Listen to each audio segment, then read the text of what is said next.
literatura tradicional é un tesouro que compartimos moitos povos, porque a través delas conseguimos atopar a explicación a feitos que aos nosos antepasados lle resultaban sorprendentes, ou simplemente o divertimento. Necesidade universal onde haxa. Por iso adoito as lendas e contos populares, son comuns a diferentes culturas. Non obstante, no caso galego podemos dicir que somos un país inmensamente rico neste tipo de relatos, pois o feito de non termos transmisión escrita no noso idioma durante moitos anos fixo que a memoria do povo suplise esta ausencia. Nos agora percorremos contigo o camiño a través de algunhas das súas lendas. O galo de Barcelos. A xente de Barcelos andaba inquieta cun crime que ali se cometera e co paradoiro e a identidade do asasino ata que un galego que ia a Santiago de Compostela en peregrinación foi acusado e condenado á forca. O peregrino pediu como último desexo someterse ao chamado xuízo de Deus. Deste xeito, cando chegou onde ao xuíz que o condenara, que estaba nun banquete cuns amigos a piques de compartir un galo asado, dixolle: é tan certa a miña inocencia como é certo que este galo cantará. Todos nese momento riron das palabras do condenado, pero non tocaron o galo, que nese momento ergueuse e cantou. Alarmado polo sucedido, o xuíz apresurouse a suspender a sentencia. Despois duns anos, o peregrino volveu a Barcelos e mandou levantar un cruceiro. A coca de Redondela. En Redondela ten gran importancia a lenda do dragón, coñecido ali como a coca, un ser monstruoso con corpo de dragón, cola de serpe e enormes ás como de morcego. Di a lenda que hai séculos apareceu de súpeto un dragón que roubou unha moza e a levou con el. A partir de entón, os habitantes da vila tiñan que entregar cada ano unha rapaza nova ao dragón, pero un día os mozos mariñeiros enfrontáronse ao monstro, armados con espadas e conseguiron matalo. E despois comezaron a bailar derredor del chocando as espadas. As nais, vendo as súas fillas libres do monstro, subironas sobre os sombreiros e puxéronse a bailar tamén.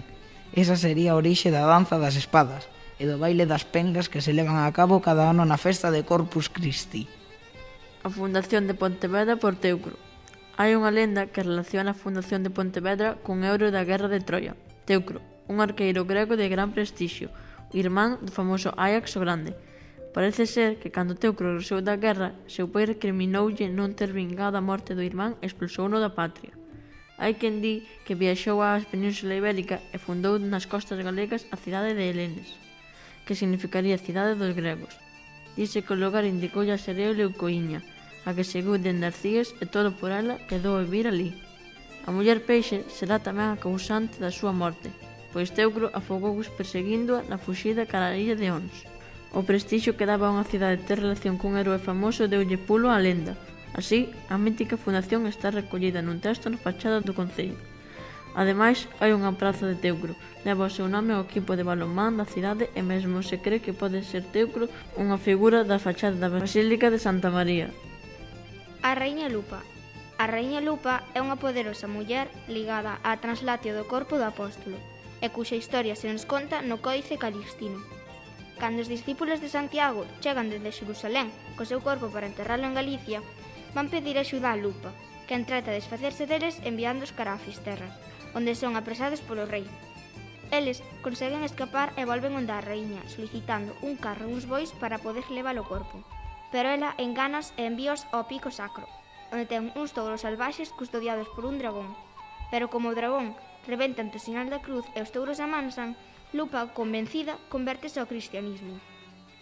A marxe desta coñecida historia, a figura de Lupa, que presenta características semellantes ás mouras, beleza, maldade, con poderes de meiga, sabe fiar, aparece por toda Galicia asociada a covas e montes, por exemplo, ao Monte Pindo, onde di unha lenda que está sepultada, e relacionada con símbolos solares, os touros salvaxes, o dragón, o Ara Solís de Fisterra. Todos estes detalles fan pensar que Lupa quizáis non sexa só unha raíña castrella galaica, senón, máis ben, a versión feminina do deus solar Lu, ou unha deusa vinculada á morte e ao máis alá, de acordo co papel do lobo en varias culturas antigas. A lenda xacobea axudaría a cristianizar cultos pagáns. A fantasma do peregrino na Quintana. Na praza da Quintana, ao morrer o día, aparece a sombra dun peregrino sobre a parede da catedral. É unha fantasma agardando, noite tras noite. Dice que se trata do espectro dun crego que namorou dunha monxa do mosteiro de San Pallo de Antaltares. Parece ser que acordaron escapar xuntos unha noite, disfrazados de peregrinos, e que a monxa non acudiu á cita, pero Crego volveu cada noite esperala, e, trala súa morte, a sombra da ánima do Crego namorado segue agardando contra o muro do templo. Hai quen di que a sombra non é máis que a proxección dunha luz dun farol contra o muro da catedral, pero non podemos descartar unha fantasma nun sitio co nome de Quintana dos Mortos.